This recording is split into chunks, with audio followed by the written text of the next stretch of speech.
Gravity Falls and Journal 3 belong to Alex Hirsch and Disney Channel. Please go support Gravity Falls and go buy Journal 3.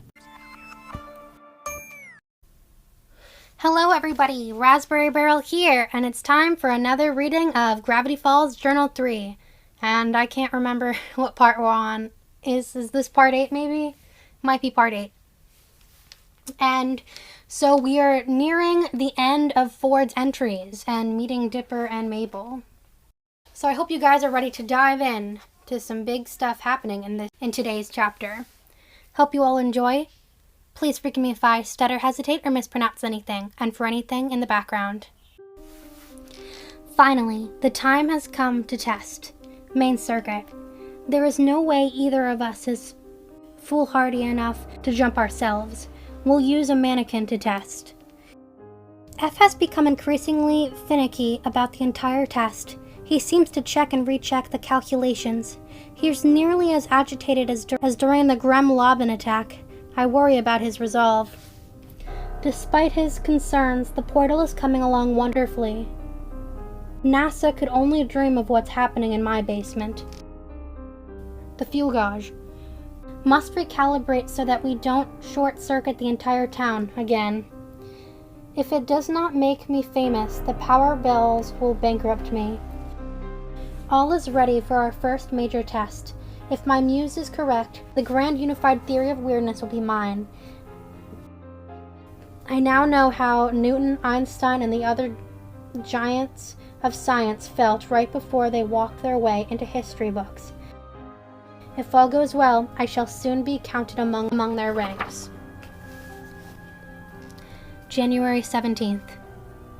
It is the night before testing day, and I'll admit that tensions are high. An hour ago, F and I had dinner at the local diner with the intention of toasting to our future success. But when I raised my glass, F couldn't meet my gaze. He told me that he was having second thoughts about the entire mission, and nervously slid a napkin across the table. On it was a diagram with the words, "Probability of failure." He said that his final calculations had revealed deep flaws in our design, flaws that could have disastrous consequences. He felt we were being reckless, and urged me to reconsider the whole plan, for the safety of the town. Again, he questioned me about where I got the idea for this portal, and I almost considered telling him the truth, until he showed me something that shocked me. In his trembling hands was a thesis paper, "The Astonishing Anomalies of Gravity Falls," with my name credited underneath.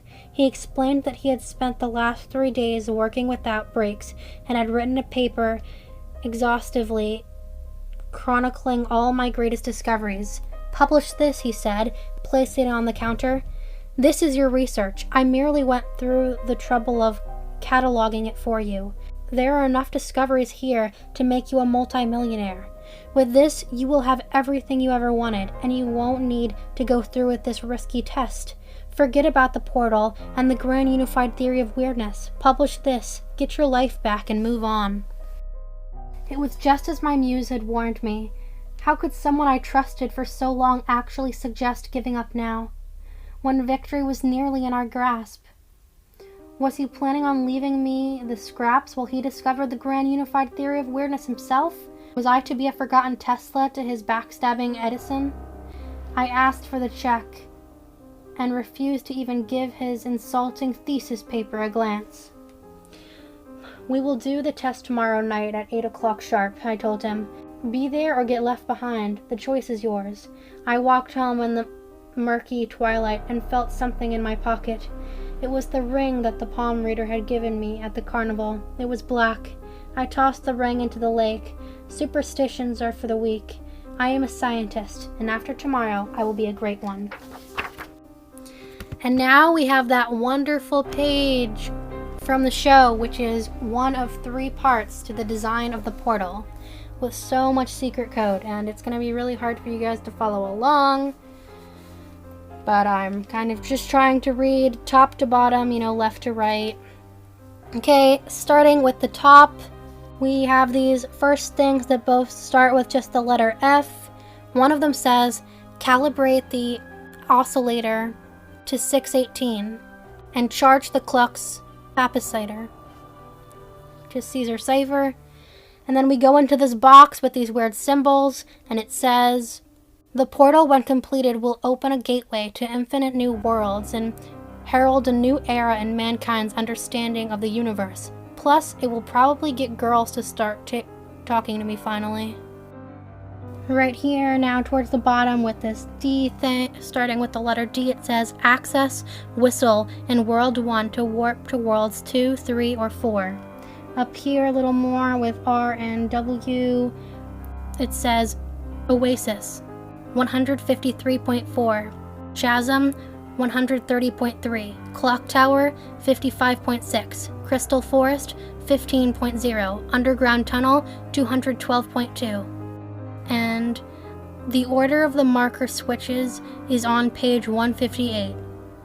And then the sideways one right here says, enter security code Emmerich. And right here with the 01000, that says in binary J. Okay, now turning the page away from the portal. No, curse the world, curse this town, curse the fate that brought me here.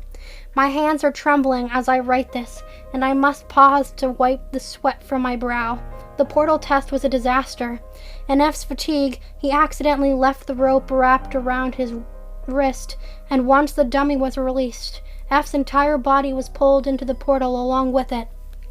Luckily, I was able to grab hold of the rope and pull him back into our dimension, unharmed.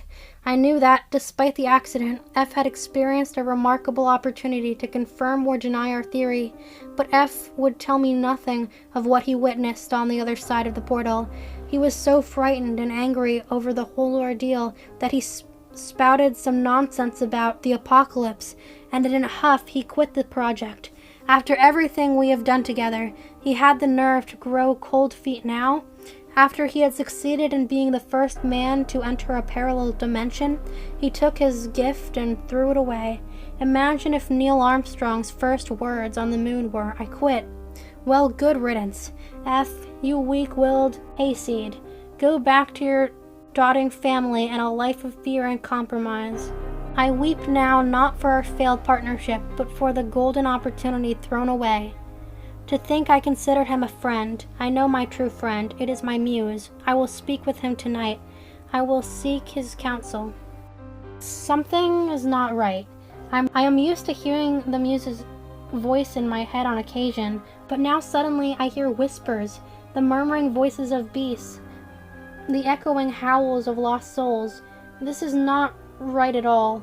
It is almost as though my muse is contacting others, ghouls from other worlds. The more I listen, the more I am convinced it is not my imagination. My head throbs, my right eye burns. I heard my muse say something. The door is open. What have I done? And little Bill's symbol substitution cipher right here. Fear the beast with just one eye. We turn the page and my muse was a monster. I was a puppet. F was right. And more Bill's substitution cipher. All of this code says, interdimensional chess isn't fun when you're a pawn. The devil has a silver tongue. If Icarus could see me now. 618. Bill cipher. Crossed out Caesar. Crossed out AT bash. Crossed out A1226. All crossed out here at the bottom. Bill has proven himself to be one of the friendliest and most trustworthy individuals that I have ever encountered in my life. What a guy. I honestly couldn't trust him more. Not ever in any way. Bill is such a gentleman. Bill can't be trusted. Moral reflectiveness, the ladies, domestic. I must now reveal the name of my muse. Beware Bill, the most powerful and dangerous creature I have ever encountered. This nightmare in disguise will seduce you with never-ending flattery until he gets what he wants, and what he wants is the destruction of this reality. Do not summon at all costs. Whatever you do, never let him into your mind. There is no telling what damage Bill might do. How many of my thoughts have been manipulated, dreams corrupted. My right eye is so sore it bleeds on the page. The cost of letting him possess me.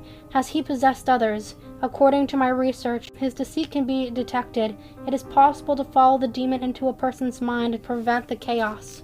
And then up here at the title, top of the page in yellow, these codes say liar, monster, snappy dresser. In order to see who has been possessed recently, one must simply recite this incantation. Viretnis hominum, magister mentium, magnesium ad hominem, magnum opus, habemus corpus, inceptuus nolinus overatus, magister menuptum, times 3. Far more important is to prevent him from entering my mind again. I realize that the only way to do this is try to sleep as little as possible. Any moment I close my eyes, he may try to control me again. I may need to resort to drastic measures to stay awake. Temporary solution. Taping your eyes up. I'll be doomed if I let that demon deceive me again. The portal was never meant for my research at all. I was tricked into creating a doorway to his nightmare dimension, to let him into our world. I must shut down the portal at once, and come up with a plan to destroy Bill altogether. F is nowhere to be found, so I must redouble my research to discover Bill's weakness. I pray that I can prevent the darkness that F saw coming. If only I had listened to him when I had the chance. And that's where we're going to end it for today. Thank you all for listening. We're really getting down into the Bill drama now, and there's only a couple more pages until we get to Dipper and Mabel. Thank you all for listening. I hope you all enjoyed, and we'll see you next time.